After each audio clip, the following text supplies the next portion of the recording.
Hello folks, and welcome to another video. In this one I'll be doing a review of 3 different stores that you can use on your PC to purchase games and other things as well. Now these 3 stores I'll be reviewing, as you can see here, is Steam, Epic and GOG. Now obviously there are more options than this, for example the Ubisoft Play Store and EA Store. However, in my experience, I don't think those ones are anywhere near as good as these 3. So I think it's widely accepted that Steam is probably the best store available. The layout and whatnot of the store itself is generally very easy to use. Purchasing is very easy. It maintains your previous payment methods, for example, and searching the store is easy as well, including the ability to buy gift cards here.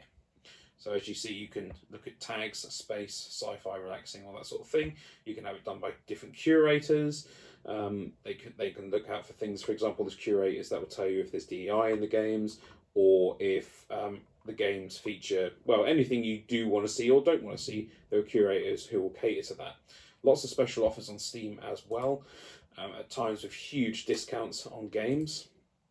There we go, lots and lots of discourse. You can go and click on any of these and get access to some pretty fun gaming here, including at the top here, community play. So as soon as you open it up, you can watch creators showing you the gameplay. Instead of just watching trailers, you can actually watch real gameplay by someone who's actually playing it now, which I think is pretty cool. It tells you the reviews, whether they're positive or not and whatnot. You can then click on them and actually go through yourself and see if it's a game that would appeal to you. It gives you options to check out all of Team 17's games, for example, buy special compilations of games and DLCs that will generally save you money. And of course, Steam includes achievements, which, while I'm not massively bothered with achievements and trophies and stuff, it is good to see, and it also shows you minimal system requirements in order to play the game. It shows you more from Team 17. And it does this for basically every game on there. And as you keep scrolling, you can then see the reviews and whatnot at the bottom. And then you can look at all 70,000 of them if you wish. So that's just for one game. So if we go back now, we can then scroll down. And you can see there are lots of different categories, VR, survival and whatnot. And you can scroll through all of these. Let's just click on anime. There we go, tons and tons of content already on there. Lots of it with offers on at the moment, which is good. Now, another thing to say about the Steam interface is it is very snappy. Some of the others, as you'll see, are not quite as snappy as this. It will also update all of your games automatically. And it will try to do it at a time where it's not going to necessarily impact other people who are using the internet. You've got a wish list on here. I've put this game on there. I think that looks pretty cool, but I'm not sure. But it's on my wish list, so we'll go ahead and see. There's a lot of reduced price games. There's a lot of variety. It's the biggest and oldest online digital store for gaming on PC, and there's just tons and tons. Of course, there's a search function up here, so if I wanted to search for Doom, I could do that. It will come up with the latest ones, as well as being able to pre-order the newest one, so you can pre-purchase. I don't really bother with pre-purchasing, although it can be useful to have the game downloaded beforehand, as download sizes are ever growing. But you've got all the Doom content there. You've got community pages. So you can go on, you can see, for example, people are posting new artwork to do with Starfield. So if we click on that, that should get us there. Of course, some people don't like the game, which is absolutely fine. And the Adoring Fan was pretty annoying. I had to get rid of him pretty quick. So there's plenty of community content available as well for games that you play and games that you don't. And of course, there's your own content available with friends lists and all this sort of thing as well. And then we'll move on to the library. Now, this is one area where I think Steam really shines as well, is your library and the ways you can actually organise it such that you don't waste time, for example, looking for things that aren't installed. So you've got installed locally here, so you can see all your games that you actually got installed that you could just start up straight away now. And you've got games that are from, perhaps I've got this installed on the laptop but not on this computer. And another brilliant thing with Steam is if I was to now click and install that, it will actually transfer it over my Wi-Fi from the laptop to the computer, which is faster than using the internet, so that's good as well. You have backups of your save data, cloud backups, very useful, especially if you play between multiple different devices. And it will also tell you if these games are compatible with the Steam Deck, which in my opinion is probably the best PC handheld out there at the moment. Steam's OS is just brilliant, really. Now, I did pre-order this game. I don't normally do this, but I did pre-order this one because my wife really loves these 2-point games. It really reminds us of playing like the Theme Hospital games and whatnot. So I pre-ordered that, so that'll be ready for us straight away as soon as it comes out. Now, like a lot of people, I've got a ton of games that I haven't played or have played a minimal amount and haven't had the time to play more. These are all the ones I've currently got installed on my system. I've got some others installed on different systems like GOG and of course the Rockstar launcher. Don't really like using that, but that was at the time the cheapest way to get the game, I think, so I got it on there. But I do prefer using Steam. Now, one area where Steam does fall down is older games are not always as compatible as they should be. For example, Fallout 3. Which will have been released on here and recently had a sale, but the game doesn't really work very well when run through Steam. So that brings me on to my second store to look at, which is Good Old Games, or just GOG. So out of 10, I'd have to give Steam probably a 9 out of 10, because it does crash occasionally, and there's not a lot of options to actually tailor how things look, for example, colours and whatnot. It's not very easy to do it. But overall, Steam's a good 9 out of 10. There really isn't anything better than Steam, and that's why I've given it that rating. But we'll move on to Good Old Games next.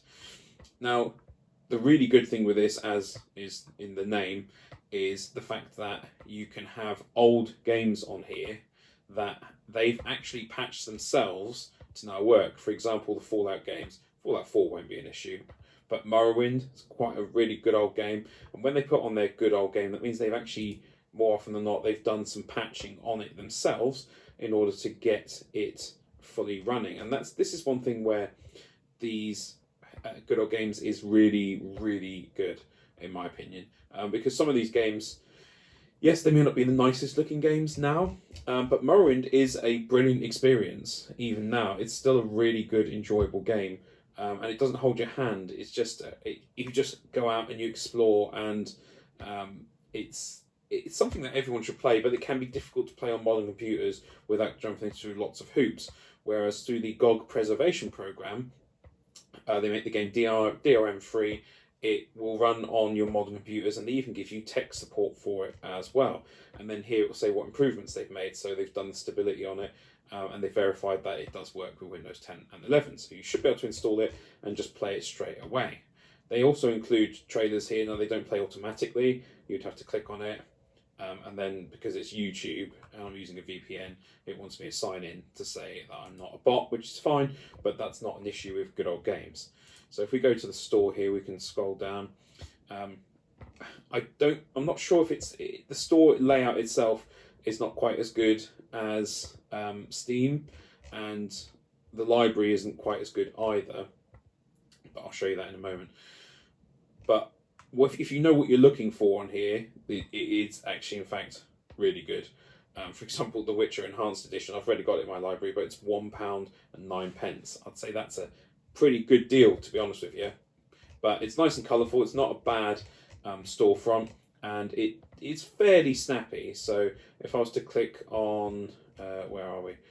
This bit here, there is a slight delay. It's not as quick as Steam, but then it's not quite as mature as Steam either. So these are a list of all the games that they've actually preserved.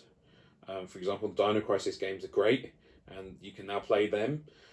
Might get a remaster, remake from Capcom, you never know. But for now, you can play all these old games again, and you can play them properly, and they'll almost definitely work on your computer, which is something. There's something to be said for that. SimCity 2000, I enjoyed that in the day. Wasn't very good at it, but I did enjoy it. And also, there's games that come out on here that just won't come out on other platforms. I think Theme Park's on Steam, but this is the best way to play it. It runs in DOSBox, and it runs perfectly. You can play it as though you were playing it back in the day, which is really much appreciated. And of course, there are loads of these games on here. Monkey Island games and whatnot. Earthworm Jim, God, that was a hard game, but good fun. And Constructor, I remember playing that, but these games wouldn't have run well now. Now, I find it strange that Mad Max is considered a good old game, because I think that was like 2015 that came out, which is strange that it's had to be preserved, because 2015 that came out. I find that one strange. So what have they had to do with this one?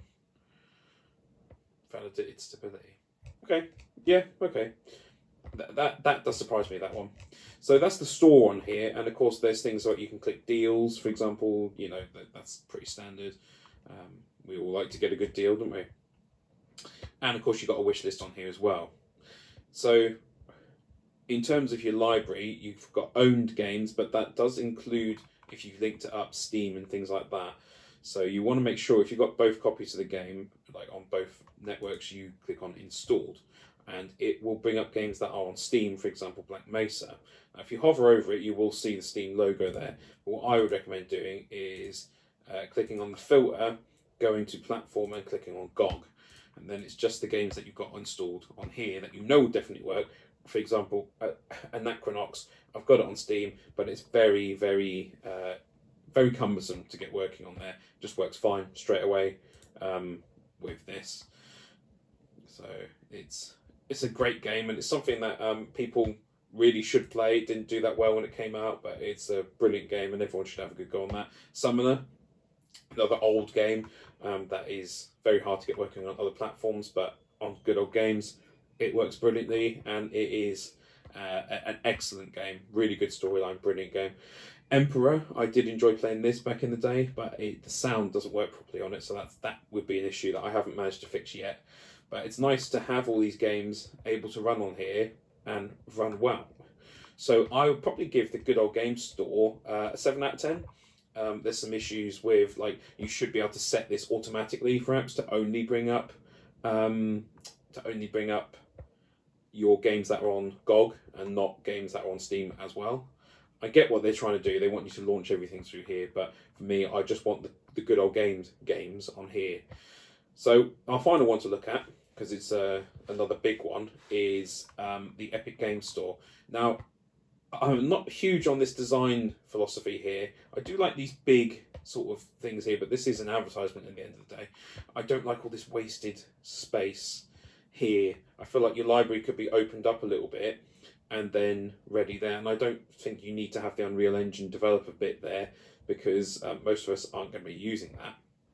So they do give away free games on here, which is good, and they got the wish list and all that stuff as well. Very big pictures here, which is nice, but at the same time, it does kind of, you're scrolling, but you're not really seeing a huge amount. In terms of snappiness, it is good, but there's quite a bit of advertising chucked in here as well, which is not quite as appealing to me. But they got some deals and stuff. I'd imagine most of the deals seem to match up with what's coming on other platforms. As for cloud saves, I think this has it, but I'm not 100% sure. But yeah, it's not a bad store. It's not a bad store. It's somewhat boring in its design, I suppose, but it's quite snappy. It's snappier than Good Old Games, but not as snappy as Steam. And of course, you've got your Discover section there, Browse, where you can pick out your popular genres and all that sort of thing. You've got News. This is one thing that this actually does pretty well compared to the other ones. It's just the news section is pretty decent. So when you click on your library, you can filter it by installed and platform and whatnot, but I don't know, I just feel like Steam's got a better library. This is a better library than Good Old Games, but not as good as Steam. So let's go ahead and look at some settings here. Perhaps there's the option to have cloud safe games. I can't see it on there. I mean, I presume it must have it. Let's go to the store page and have a look. It'd be good if it did have it. Inclusive character customization. See, that sort of thing's annoying. It's just so silly. Honestly, it's so silly. Oh, here we go, cloud save. So it does have cloud save, so that's good. But yeah, inclusive character customization. This game has diverse characters. It's that sort of thing is silly. I think that's childish, pandering, and that does mark it down slightly for me. So I'd have to give the Epic Games Store. I mean, in all honesty, I probably wouldn't even be using this were it not for the fact that I occasionally play Fortnite with my son. But I'd have to give this probably a 5 or 6 out of 10. I don't like the pandering, and I think the design is bland and a bit boring. And I think this only exists so they don't have to pay anyone else to host Fortnite. I think that's literally the only reason this is here. And you know, companies like Bethesda tried to have their own launcher and ended up just giving all the games over to Steam. Now, a monopoly is never a good thing, of course, but so far at least, and Steam's been around for a very long time, so far at least Steam generally tend to do the right thing as compared to other companies. Even they don't bow down to any of the modern political sort of movements and whatnot. Steam don't bow down to it, and that is very much appreciated. It would be nice if they did a little bit more for game preservation, but I suppose Good Old Games has got that covered. So as long as you have Good Old Games and Steam, I think you're pretty well covered for the majority of games. In fact, basically all games, unless you really want to play like Fortnite. So I hope you've enjoyed this video. If you have, please remember to hit that like button, leave me a comment, subscribe to my channel, and share this video on your socials if you enjoyed it. And of course, check out my Patreon. I want to thank you very much for watching, and have a great day.